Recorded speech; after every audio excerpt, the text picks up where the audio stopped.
I call this City of Siloam Springs Planning Commission to order. Roll call, please. Song, Here. Montgomery, Here. Sally, McKinney, Smith, Here. Bernard, and Williams. Here. Please join me in Pledge of Allegiance. Pledge allegiance to the flag of the United States of America and to the republic for which it stands, one nation under God, indivisible, with liberty and justice for all.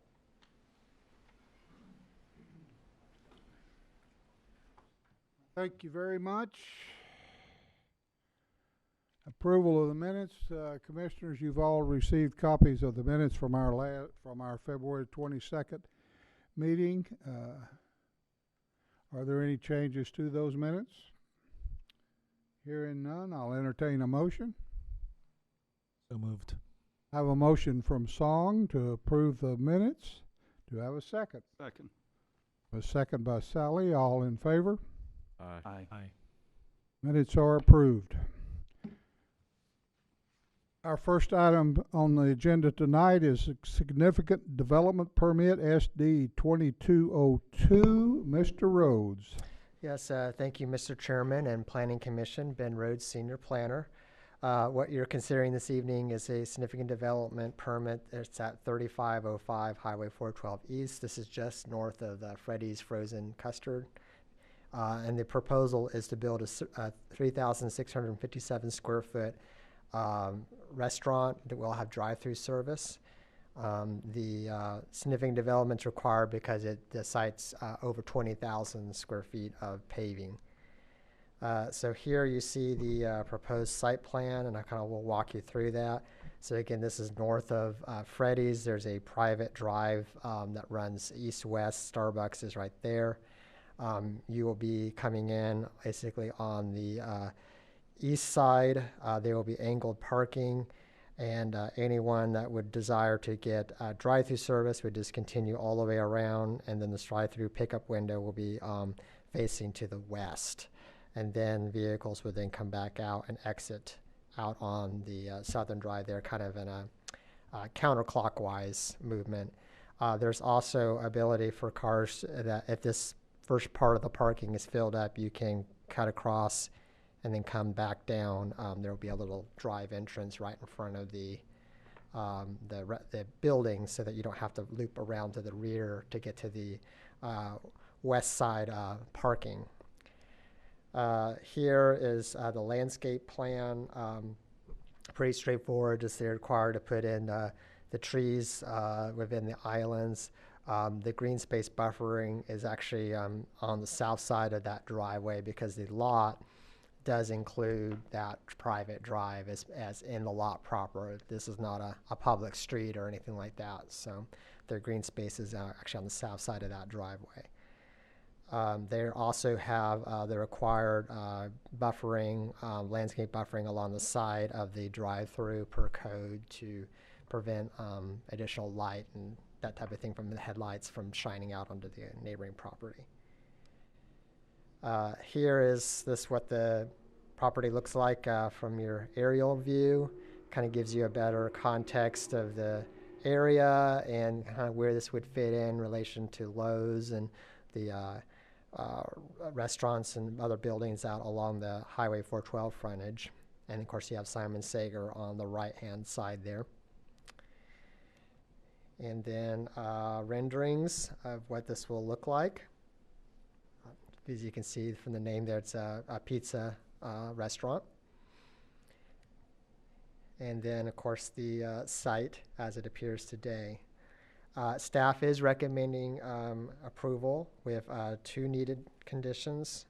The first is regarding some off-site work that's needed on the neighboring property to the east as part of that detention basin. So what we'll need is some written permission from that landowner to do a little bit of minor grading work with that detention basin. It shouldn't impact the property, use of the property, but just it technically goes a little bit over onto their property line. And then secondly, We do need some updates to the drainage report prior to the building permits. These are minor updates, but just something that our city engineer requires before we issue the building permit. And with that, we are available for any of your questions. Thank you. Thank you, Ben. Is there anyone in the audience who would like to address this issue? Seems to be no one in the audience. Commissioners, do you have any questions on this? Saw it in here somewhere, Ben, but when is Simon Sager gonna connect? When's that slated to happen?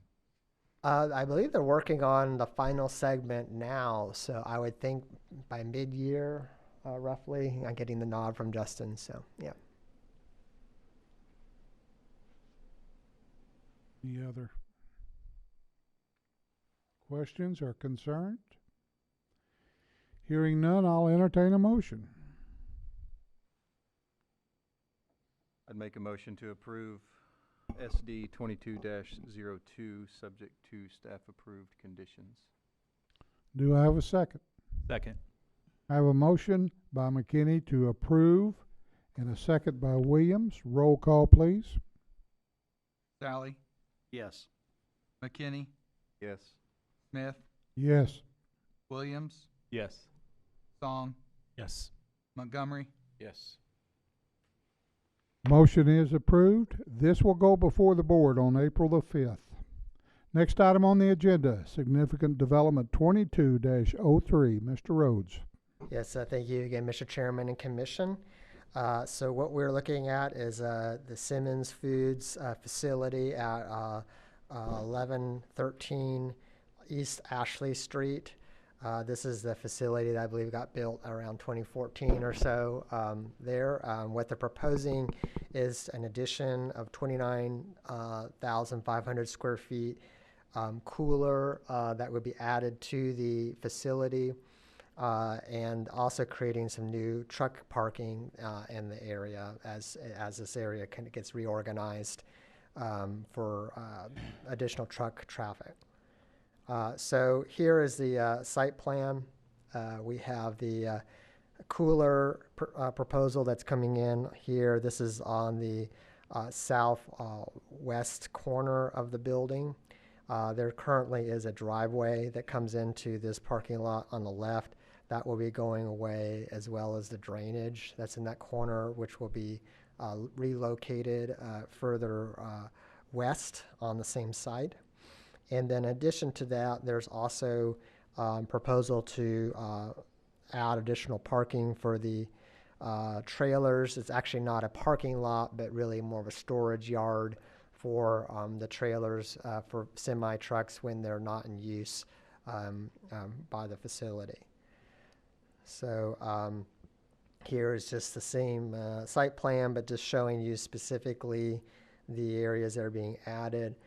We did not add any additional employee parking because no new employees will be added because of this expansion. And the expansion isn't really part of the industrial area or the working area, if you will, of the facility. It's more of storage just for the raw product as it's moved into the site. Here is just the rendering, generally what this will look like. You have this one on the top left is from both of them from Ashley Street, but this is looking right at the cooler facility. Generally, right on this would be the west wall there, and then the frontage along Ashley Street, and then this would be the second one would be if you kept continuing up the street, going eastbound, and then you turn back and look back at the cooler, you would see this is the expansion coming back out with the 4 bays, essentially kind of what that would look like. And then here is the site view. I actually did 2 pictures because this was such a large area. I needed to kind of do 2 areas, but you can see this is right where that cooler would come out. So we have that detention area that would be relocated, and then this driveway would be taken out as well because it wouldn't be needed right there anymore. And then on this side so we just shifted up a little bit over onto the site, looking more towards North Lincoln Street, and this is where trailer storage would be, and then they would also be including their truck scale, I believe, on this side of Ashley Street when this will all interconnect when it's all completed. So staff is recommending approval. We only need one condition, and that's that the drainage plan needs to be completed to the city engineer's review and approval. And that is needed to relocate the existing stormwater detention pond that I was mentioning. That is needed prior to the building permit issuance. And so with that, we are available for any of your questions. Thank you. Okay, is there anyone in the audience that would like to address this issue?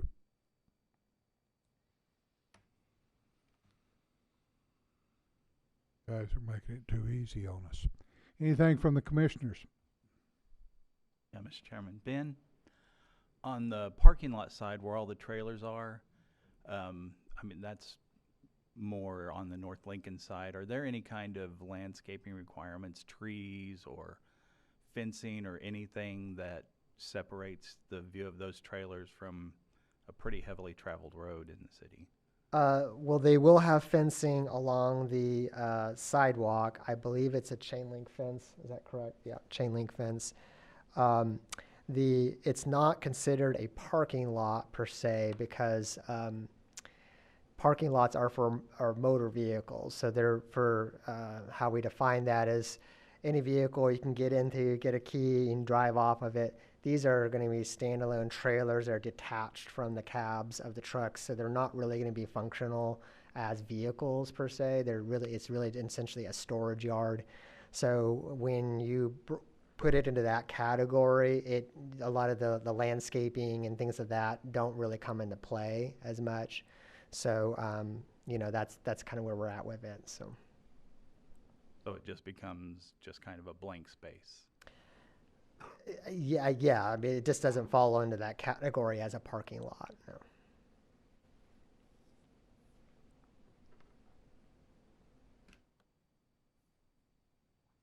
No.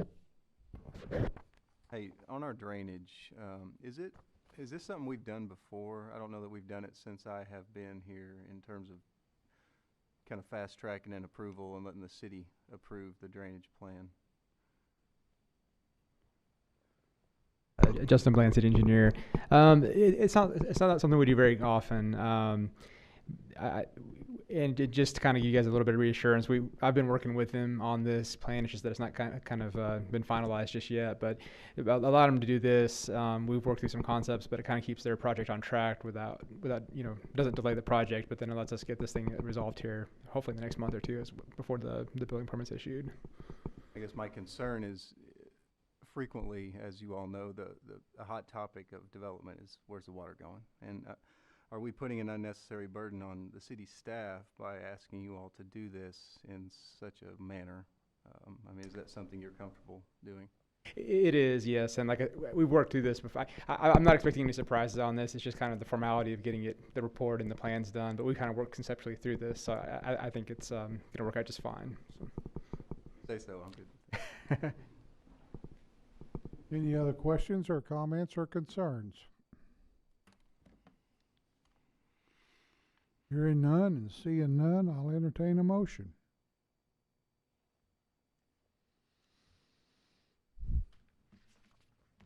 Mr. Chairman, I make a motion to approve SD 2203, subject to staff conditions. I have a motion by Sally to approve SD 2203. Do I have a second? Second. I have a second by Montgomery. Roll call, please. McKinney, Yes. Smith, Yes. Williams, Yes. Song, Yes. Montgomery, Yes. and Sally. Yes. Motion is approved, and this will go before the board on April the 5th, 2022. Next item on the agenda is rezoning development permit, RZ 2203. And Mr. Rhodes, once again. Yes, thank you again, Mr. Chairman and Planning Commission. So we're transitioning from significant projects to a rezoning request. This is to rezone 799 South Lincoln Street from its current C2 commercial zoning to RO, which stands for residential office. And just to give you some idea where we are, this is at the corner of East Tulsa, where East Tulsa comes into the Quail Run subdivision. And then, of course, Harvard Avenue Baptist, or I believe they have a different name now, sorry. But whatever that church across the street is right across from this. So this is the survey. And so in addition to the rezoning, they are doing a lot consolidation. You can see the original old lot lines in this gray color here as they come across. Those are going away and becoming one larger lot. That would be the lot 1. And then they're formalizing the remainder for the house there. That's, again, currently miszoned as C2, being rezoned to RO, which is the, as I mentioned, would allow for the office and residential use in that space. So as you know, for any rezoning, we consult the future land use map. And here it is guiding us that there would be commercial and then a residential or high-density residential mixed in there with that. So what you're considering is only what's inside that red box there. So the rest of this is already C2. So you're not saying, well, that doesn't match the map. Well, that's already zoned as is, and it's not being proposed to be rezoned. But in here, you see that house would fit in with the residential zoning or the guidance of the map. And essentially, really, the zoning is just bringing that house into conformity with the zone anyway, because it has been used as a house in the past. So, and here you see the property in question. This was, I believe, being renovated right now for just to make some improvements interior to it. But with that, we are recommending approval. We'd have no conditions on the rezoning. Thank you, Ben. Is there anyone from the audience that wishes to address this item? Okay, with those comments, I'll open it up to the commissioners. Do the commissioners have any comments or questions on this item?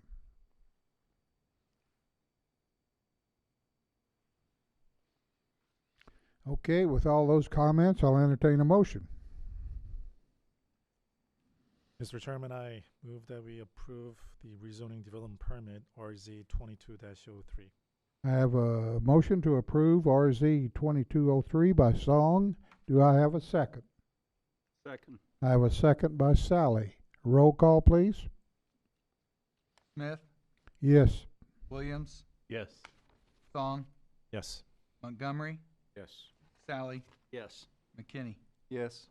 Motion is approved. This will go before the board on April the 5th, 2022. At this time here, I need to yield to Ben Rhodes for a memo for the record on Whataburger. Yes, all of you should have received a memorandum put at your places. This is just essentially a clarification of what was said by me at the previous hearing for when we approved a Whataburger project, which is SD 2112. So I mentioned that there would be a block wall on the south side of that property, but when we were called by the designer and the architects putting this together, they actually had the intent of, well, when I had told them we need to put a block wall, they said, okay, we'll try to make that work. And then they came back and said, well, that's not going to work because there's some certain foundation requirements for a wall like that. I think they're also called CMU walls, that are just the masonry units. And with the underground utilities, it's just not really feasible to do that. Also with some drainage concerns, so that could act as somewhat of a dam feature. And so they came back with a proposal of doing a double-faced wooden wall, essentially. So it would have be a wood structure, but it would have a 6-inch gap between both sides. and should certainly block all errant light from headlights, which would be a concern, and then also act as a muffling feature or screen for any type of noise that would be generated from the project. So anyway, this is just to inform you of the change, so that if you went out to the Whataburger site and you said, I thought Ben said there was going to be a block wall here, and you see it's a wooden fence or something, and you know why. So this is why. So I'd be happy to answer any questions you might have on the memo. So. I got a curiosity question with this Yep. wooden fence. Is that gonna help with the concern with the loudspeaker that going over towards the apartments and stuff? That is a great question, and it really isn't conclusive one way or the other whether a wall versus a double-sided wooden fence would be a better sound barrier. Obviously, hard surfaces like brick or stone walls or masonry walls have a echoing effect or reverberating effect, so that could potentially be an impact. It's hard to say, but I believe it'd be a wash between the two, essentially. So. I know from personal experience the interstate sound barriers they put along the interstate next to housing areas work. Does anyone else have any questions of Ben?